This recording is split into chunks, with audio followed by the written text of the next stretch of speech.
Ele não consegue se imaginar entrando no aeroporto, passando pelo controle de segurança, afivelando o cinto.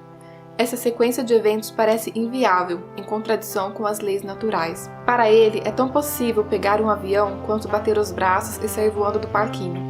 Edward pertence ao chão. Está preso a ele.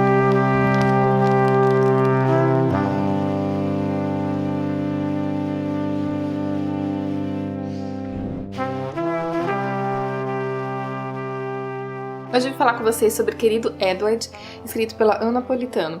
Esse livro eu recebi pela Companhia das Letras. Eu já tinha visto comentários sobre ele antes, porque ele tinha visto na caixinha da tag, se eu não me engano, da tag Inéditos. E eu vi que algumas pessoas estavam lendo, só que na época que ele estava sendo lançado, algumas pessoas não estavam gostando muito. Então eu peguei esse livro com expectativa um pouco baixa. E eu acabei gostando. Esse livro ele aborda o luto pela perspectiva de uma criança, que é o Edward. O Edward ele faz uma viagem com a família dele de avião e acaba esse avião caindo e ele é o único sobrevivente desse acidente aéreo. É difícil, né, de imaginar como que uma criança de 12 anos vai sobreviver a um acidente de avião, já que tinha cento e tantas pessoas. Claro, ele se machucou e tal. Aqui tem detalhes de como ele foi encontrado, mas após isso, ele vai morar com os tios. A tia dele é a irmã da mãe dele, se eu não me engano. A princípio, ele fica recluso, completamente fechado, né? Perdeu toda a família, ele tinha um irmão, tinha os pais, e tem que recomeçar uma nova vida. E os tios dele também estavam tentando ter um filho e não conseguiam. E o Edward foi como um pilar na vida desse casal também. Eles já juntaram o útil ao agradável, né, que pegaram o sobrinho para criar e acabaram deixando esse sonho de lado de tentar ter o próprio filho e se dedicaram exclusivamente à criação do Edward. O Edward não se sentia confortável, né, claramente, ele estava acostumado a morar na casa de outras pessoas, por mais que sejam familiares, né, não é a mesma coisa que você morar com a sua família na sua própria casa. Ele não conseguia se sentir à vontade, ele não conseguia nem dormir no quarto que os tios dele tinham predestinado para ele.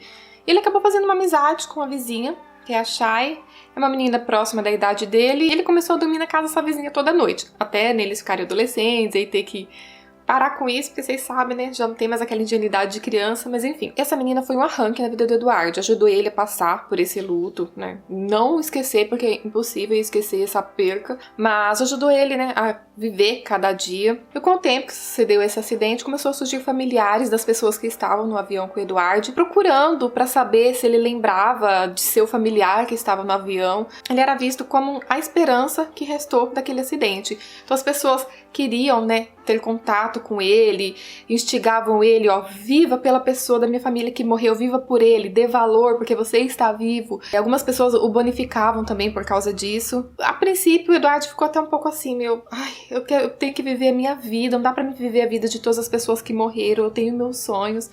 Mas fica essa ponderação e a Shai ajuda ele também nisso, porque ele recebe muitas cartas e eles vão lendo, vão desbravando essas cartas, né, das pessoas, e algumas eles encontram pessoalmente também. O livro ele é narrado em terceira pessoa e ele é intercalado entre o dia da viagem, que foi o dia do acidente, algumas horas antes, e vai contando de forma cronológica até chegar o momento do acidente. Então a gente vai visualizando vários passageiros lá do avião. É até interessante, sabe? Só que esses capítulos dos passageiros são mais rápidos do que o tempo atual em que Edward está tentando levar a vida dele. Algumas histórias de passageiros acabam não interessando muito, então você acaba achando muita graça, mas outros você gostaria até de conhecer mais a fundo. Algumas pessoas, pelo que eu tenho visto, não gostaram muito dessa transição de tempo. Essa parte não se prenderam, mas eu até gostei, sabe? Alguns casos que tinha de algumas pessoas lá dentro, assim, até que era interessante. E eu queria saber um pouco mais, às vezes eram uns capítulos tão curtos e eu já vai acabar. Porque a parte do Edward do presente era um pouco arrastada e às vezes, dependendo do que estava acontecendo, dele tentando se superar,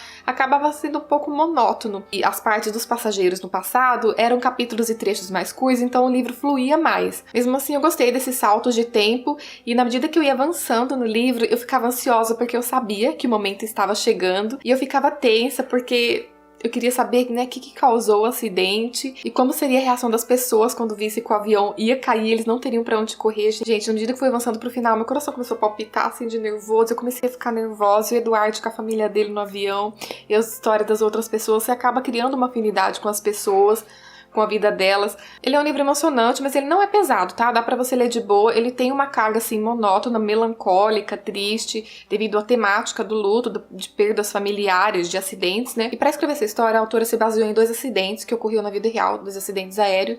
E um desses acidentes, um menino de 9 anos sobreviveu. Então todo esse caos, todos esses acontecimentos inspiraram ela a criar essa história do Edward. Eu gostei bastante da leitura, eu dei uma nota 4.